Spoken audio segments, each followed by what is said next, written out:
Hey guys, Joey Peapod here. Just wanted to do a secondary recap of some of the stuff I picked up over the last year. My Griffey PC, I did a top 30, I think exactly a year ago. So I actually store all my stuff at PWCC Vault. Keeps it nice and organized. You can, buy, sell, trade easily from it, and it's insured in.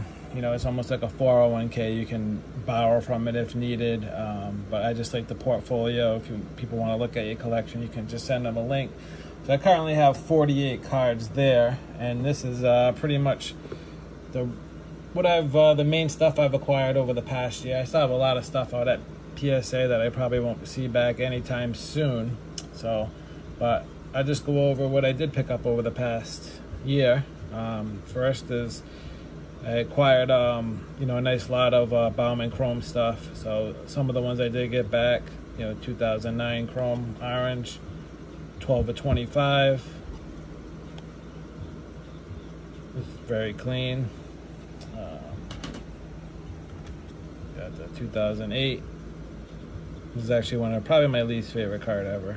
It's like the worst picture you could possibly use on a card. 18 out of 25.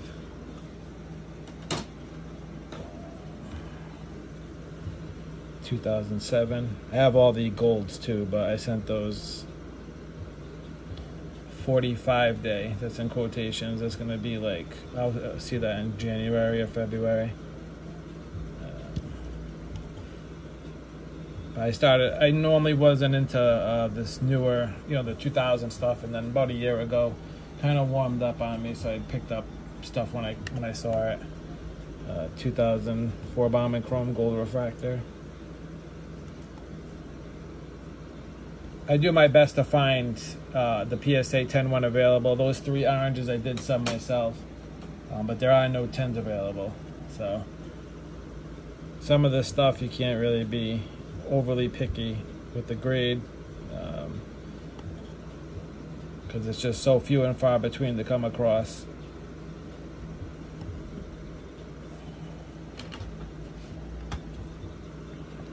It's the Fat Griffey era, that's what we call him. Towards the end of his career, he kind of said, I'm not working out anymore. I don't blame him. 22 or 25. I actually just picked this up with eBay bucks. Some of the newer stuff, if it's like, PSA 10, numbered 1 of 7, couldn't really pass it up. It was almost free, so. This stuff is huge in basketball. If this was licensed in baseball, I could see it being a lot bigger, for sure. But, these are really nice inserts. This is one of my favorite Reds era inserts, the Beam Team. I'm a big die cut fan. This is one I just got back from PSA. For something numbered to 500, it very rarely comes up. And they've been steadily going up. I think the last PSA 10 sold for like 600.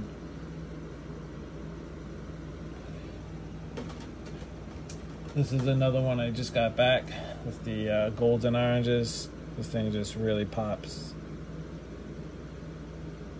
I think it's like a pop 6. Numbered to 52. My goal with my collection is to basically curate a top of the line collection. Over the years, I've sold off and bought a bunch. Here's one I just got in as well. This could actually probably go on towards the end of the list, but I put all like the newer stuff first. But for those who know 2012 Prism, this is a very big card. Number 7 out of 10. If this was basketball, I'd have just bought a new house. But this is definitely one I just plan to keep. I found the person who does have the 101, and I will never be seeing that. So the rainbow hopes have been dashed. I actually picked this up cheap on eBay, I think for like $100. But these, anybody that knows the Ultras all years, right there. But otherwise, it is clean. Well, these Ultras are super condition sensitive. I still kick myself for not picking up the Platinum that was up on eBay forever for like $900. That's one of the few I'd like to have in a 10. I'm not really into too many base card PSA 10s, but you know, first year metal, super condition sensitive. Just something I had to pick up. It's a very clean card. I've opened a lot of this stuff, and it's very hard to find anything PSA 10 worthy. So gotta work on my lighting situation. Amateur over here. But like I was saying, my goal is to, you know, I've had most of this stuff before, and a lot of it I consider not easy to find, but if it's either a matter of money or whatever, you can probably find it. So I basically decided about 2 years ago to just go after all PSA 10s as best as I could. This was actually the last finest refractor I picked up to complete the run. So I have all base finest from 93 to 99. You know, the gold, silvers, embossed, everything. I think there's like 21 total. And now I just picked up the gold team, which I don't have in hand yet. And I'll show you another one I have coming up. So I might go after the insert set, because I have the man already. And I'll just basically I'm only missing the Centurion for like the really tough finest insert, and all the other ones I'm sure I could track down over the years. But I remember when this was like a PSA 10 was like $200, and that was even considered crazy. Now these are like $700-800.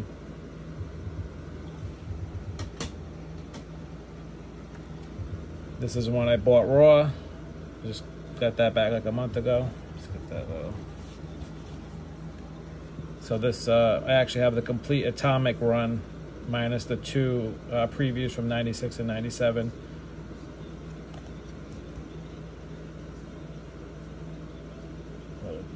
Little scratch on the case. I go back and usually try to clean these up as best I can. This is like, in my opinion, the worst Atomic of all time. Barely has any extra design to it.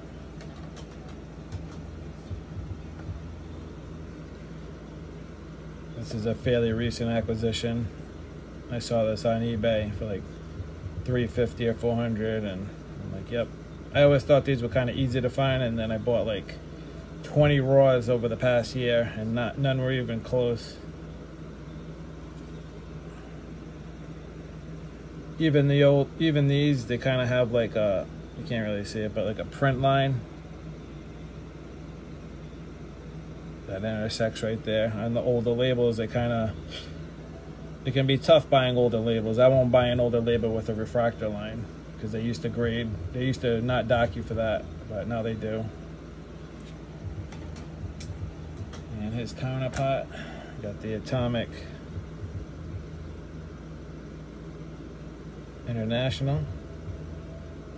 As you see that line right there, you can kind of see it across old label, so probably a little leeway given with this one. I'll pretend I don't see that. Still clean overall. I mean, I've seen some big cards, like a Adrian Beltre sold recently that had a massive print line, and it still went for like $3,000. So some people just buy the grade. I try not to.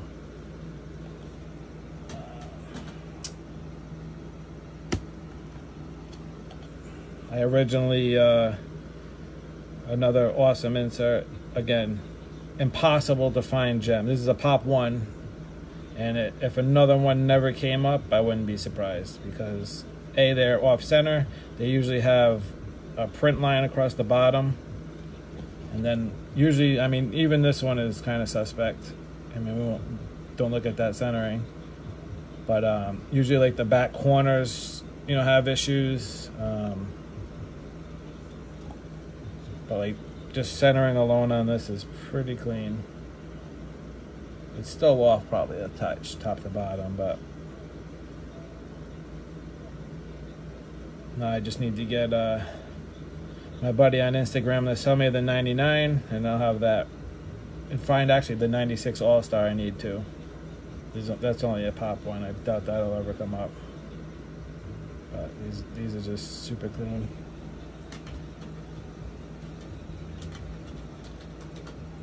Next up, we have the 96 Mystery Finest. I actually found this in a lot. This is a pop too. Another impossible set. I actually do have the other one too. That one's at PWCC. But these are usually off center. And if they are centered, they're super scuffed up. So this is one that I don't see the pop report coming up anytime soon on these. If you go look on eBay and just check it, like even the centering on this one, actually no, it's pretty good. But if you look at the ones on eBay, they're usually like very OC.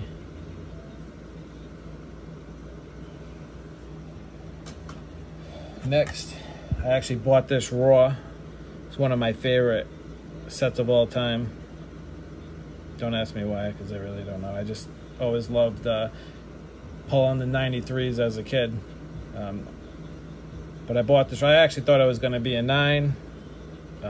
For those that are player collectors and know this set, there's little fingerprints off there. These are impossible to find. Unlike the 93s that were flooded everywhere, the 94s they were both supposed to be one in, I think, 740 packs. But these were actually true to that, and they weren't backdoored. Like the 93s you can find by the ton. These you can't. And the certified versions, the one you got back from sending it in, they're just nowhere to be found. I do have a certified as well, except it's a little beat up. But I mean, this card, for player collectors know this card is big. I've seen them sell usually around 200, and I've seen one that was like nicely centered sell for up about 400. This one I got for about 200, and as you know, I'll take that investment. Usually, if it's clean enough, I'll pay top dollar, and I got lucky with this. It is a little off center with the foil, but still super clean and super impossible to find. This is another recent eBay purchase. This is one I kind of like passed on over the years, but I'm like, I think it's a pop 3. So price was right. It's a refractor PSA. If it was BGS, I wouldn't have bought it, but I have to get some of these old cases swapped out one of these days. But he's just pop. Ben Greaves' best card probably.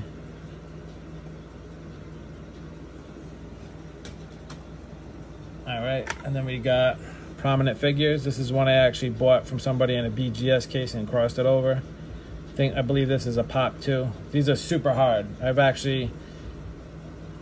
these were like super easy to gem, and I was actually wrong because I bought a bunch of raw ones over the year. Let's check what this is. 1999.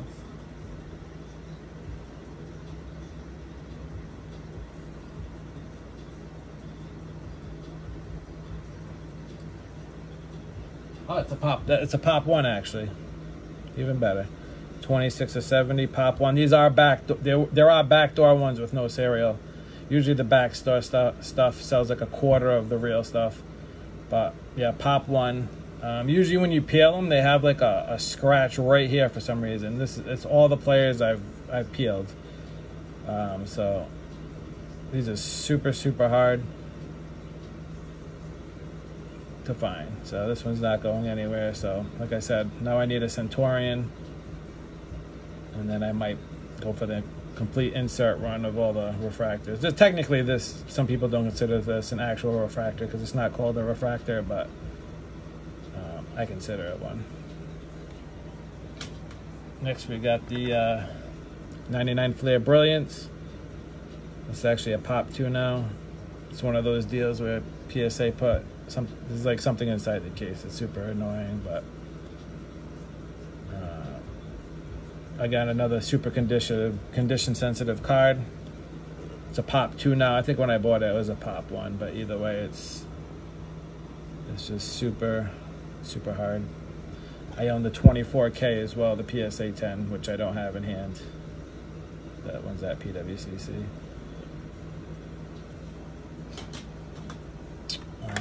Next, we got the holographics. These were 1 in 1,500 packs. Or as the basketball guys would tell you, it's 1 in 15,000 packs.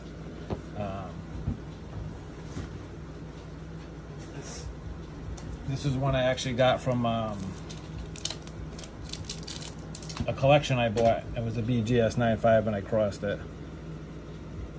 But these are super clean. I actually bought a bunch of raw ones and they are pretty tough. They are pretty condition sensitive. Like they usually have like little indents or scratched up.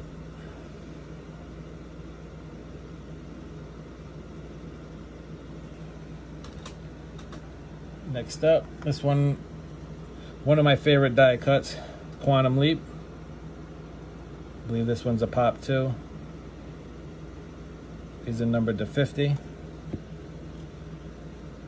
Again, super condition sensitive. As you can see, it's, you know, got a lot of edges on it. I mean, even this one, probably a little generous, but I've seen way worse. Can't tell if that's the light or everything. This one required a little 3-way trade action. Had to buy a raw one to give it to the guy with the PSA 10 in cash so I could get the PSA 10.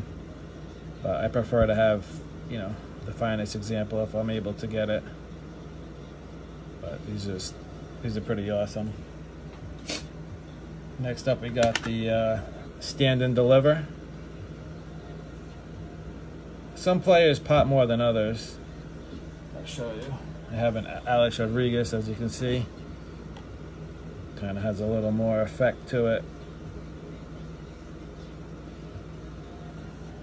But the Griffey, these are, for those that don't know, these were, the red letter ones were only part of a mail-in redemption. If your player won, like the Wild, you know, they were a redemption set, and they came as a full set on a glass plaque. I have, if I was pro, I'd have the picture up, like right here, but I'm not. But they came on a, like a plaque, and you had to take the cards off, and because of that, the way the cards are held, the corners were held in with like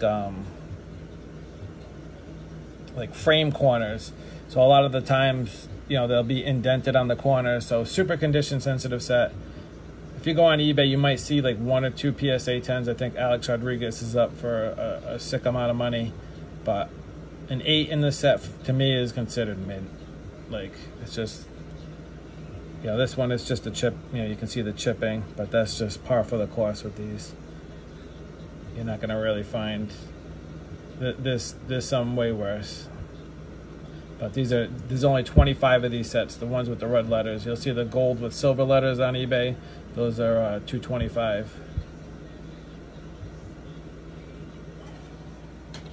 Next, another recent acquisition, 98 Super Rave. We're kind of out of the PSA 10 range on these, but I mean, on these cards, just the card itself carries the value. The grade is secondary. Would a PSA 10 carry a huge premium? It would, but this card alone is still a very big card. I just love the way that it pops. And then on top, we got the jersey number 24 out of 25. I'm not a big numbers guy. There's some people that love numbers. I'm not really one of them, but when something like this comes available and you're able to get it, you got to pick it up. Because it's going to be years before you see it again, and then by the time you do get it, the price is going to be double. Alright, next up we got 2 of my favorite die cuts of all time. Kramer's Choice. This came out of 1998 Pacific Invincible. It was a stealth insert. It wasn't advertised. Even till recently, I didn't 100% know if it was actually in the product, but somebody pulled up an old Beckett article I had forgot about that did mention it, and then somebody in one of the groups pulled a green one back in the day, so that's like our confirmation that it did exist. These have backdoored versions as well. They're not hand numbered. It has to be hand numbered in thin black ink to be the real pack issued version. Again, the pack, if it's not pack issued, it's going to be worth like an eighth of the real thing.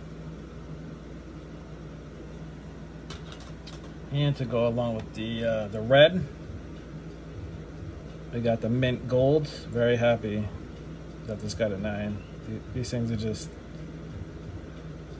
pop so much, and that's why like I'm coming up is going to be all my BGS stuff, only because it's some of the better stuff to end it. But I do love, I'd rather it be in a PSA case if it can, and it's just a lot clearer. Like the BGS case is like subdued, especially on something like this. It would look like it's underwater, in my opinion. 11. This is 11 out of 15. For some reason, I thought it was 1 out of 15 in my scan, but there we go. 11 out of 15. All right, now we'll take a little Griffey break. I got 2 non-Griffies going in. Throw bonds in the middle. I know some people hate bonds, but I picked this up last year.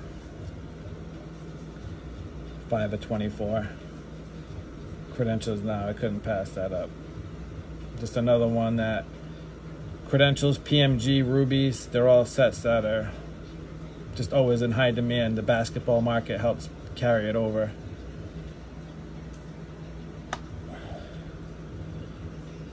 This one, it's actually a Pop 3. One just sold for $3 grand. I actually bought this raw off eBay. I would say I have a pretty good eye for that stuff. You can't always win, but I make very educated guesses. I wouldn't have just bought this just for the hell of it, but I could tell it was clean to my best guess, and you obviously really can't tell the surface in a picture, but you take that chance. In this case, it worked out.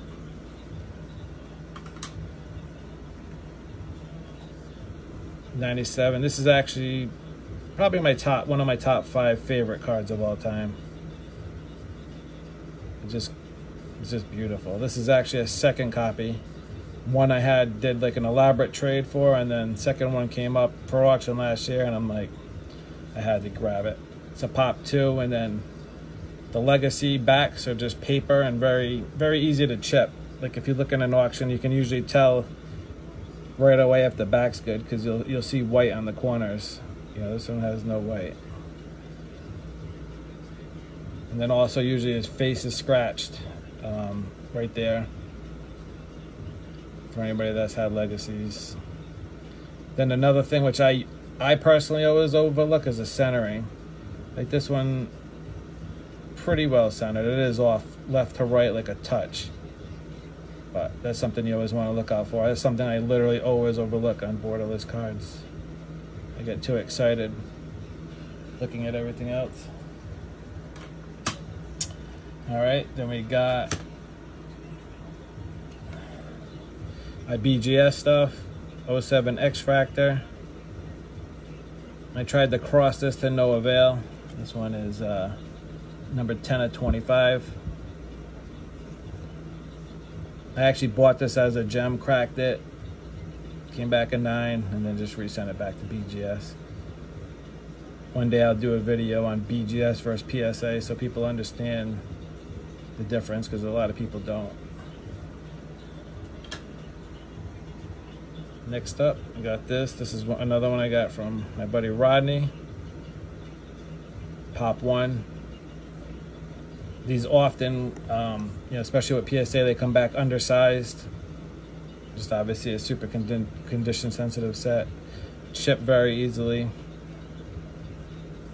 But they are pretty beautiful. They're very, very hard to photograph well.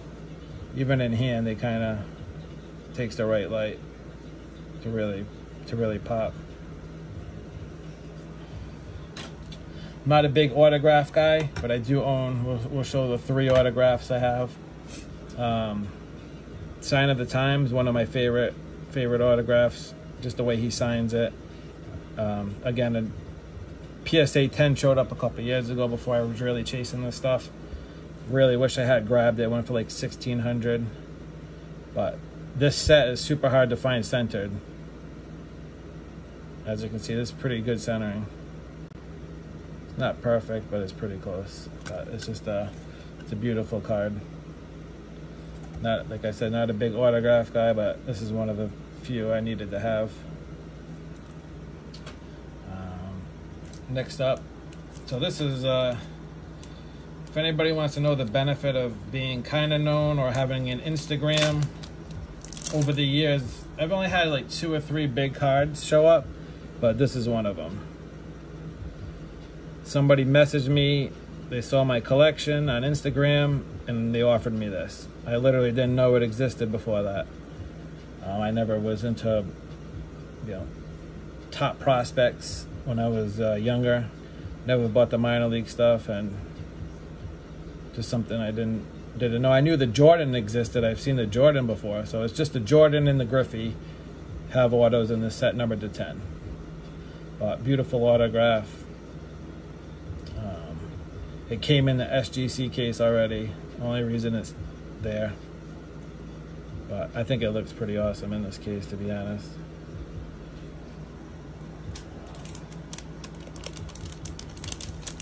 And fun fact, the night this showed up and I was making the deal for this, a 96 Marigold showed up on eBay, PSA 9.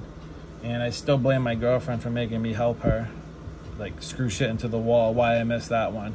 But at the same time I was negotiating this, that showed up. So at least I got something that day.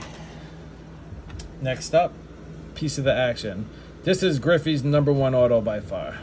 I don't think people really know. I'm not going to talk value, but we'll say one did sell like 5-6 years ago. Numbered to 24, only available in 3rd series of 98 Upper Deck, which is a terrible product. This one I plan to keep until I can find one numbered to 24. So the guy I bought this off claims he pulled it, which I had no reason not to believe him. But it's hand numbered to 300. But it has the real certificate of authenticity. So it's labeled KGS, Ken Griffey Jr. signature. It says it's autographed. So it was either a replacement and somebody got hooked up, or somebody at upper deck just like fell asleep when numbering this stuff. Because the ones that aren't autographed are numbered to 300, but they're stamped. So definitely a unique card. Beckett labeled it as 24, which, there was only 24 autographed. So still an awesome card. I'm sure I would still go for pretty big money. Next up, we got 98 gold label. This was actually a secondary card I picked up in a deal when I drove up to get my #2 card. I'm about to show you guys. 16 to 25, these rarely come up. I'm not the hugest fan of this set, but again, I was able to trade like some new Zion PSA 10s and some cash for this, so I'm not a huge basketball guy, so to get a Griffey of this magnitude and got, had my cost helped out by trading for it, definitely something I was interested in. But I picked this up in Vermont. All right, now we got, I really don't know where to place this card. I want to say it's my top 2 favorite, but it's definitely top 5. It's actually a pop 1. Pop report shows it's a pop 2. But the other one was mine too, because I actually cracked this. I tried to cross it a couple times. It's got 210 subgrades, which is why you can't go by the subs, just what they say. You have to look at the card. I think it should be a PSA 10. There is a couple minor things, but I've seen way worse PSA 10s. But either way, it's just a beautiful card. I actually, the same guy I just bought that from, I bought this off of eBay like I want to say 6 years ago. I paid $1,200 at the time. Then I ended up selling it to somebody, and then that person ended up selling it to me back. So full circle. But just a beautiful card. I haven't seen one of these surface in years. I think somebody actually bought one on a Facebook group earlier this year. I don't even want to know what he paid. Probably stole it. But PSA 10 Quest on this is one that I definitely want. And the card I drove to Vermont to get, Red Crusade. This sits on a lot of people's #1 player list. Me personally, for Griffey, like, that picture's just terrible. I'm not a Crusade fan per se. The notoriety of it and the significance I am, but like that picture, he has a Call to Arms, the unreleased version. That one is like a million times nicer in my opinion. No gems exist in either for either company, PSA or Beckett. So PSA 10 Quest is on this one. When I saw the picture, like the centering was great. Like as you can tell from the subs, what I couldn't see was there was like a little mark. I don't even know if it'll show. Yeah, right there. There's like a little mark on the surface which dropped it to the 8. But otherwise, it is. You can't even really see it unless you're looking for it. So beautiful eye appeal. I know this and 96 Mirror Gold are most people's like top 2. Me personally, I like this one more than the Crusade. Last but not least, we have the 98 PMG. These just like pop and more. I've actually owned 4 over the years and sold them for stupid short money probably back then, but at least I got one back. They just pop so much. These are just drying up by the ton. Griffey, one did surface this year that got sold. Nice little scratch on the case. But there's only 2 9s and I think only 1 PSA 9. But these are just beautiful cards, and if you can find your player, stash it away. You almost cannot overpay for these because they're just, every year they go up. So appreciate you guys checking out the video, and see you soon.